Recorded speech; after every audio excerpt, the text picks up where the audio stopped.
Welcome to MotorMav. Today, we will talk about the message, Ford Focus transmission malfunction service now, and why it's showing.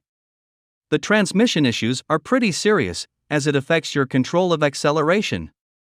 When it occurs, your Ford Focus 4-door may shudder, shake, jerk, and stall.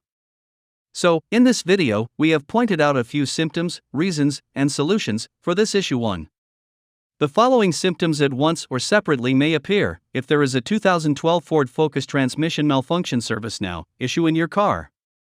Shuddering and shaking, no cranking, grinding noise, transmission slip, difficult to start or brake, stuck gears, loose clutch, etc.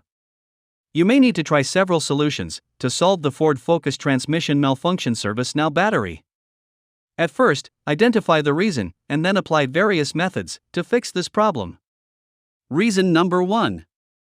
Connectivity issue. To fix this, remove the paint from the grounding panel. Reason number 2. Loose clutch. You will need to replace the clutch actuators as a fix. Reason number 3. Faulty transmission. In this case, reset the transmission codes. Just resetting the transmission resolves most of the issues. We are hopeful that, through this video, you have found your answers.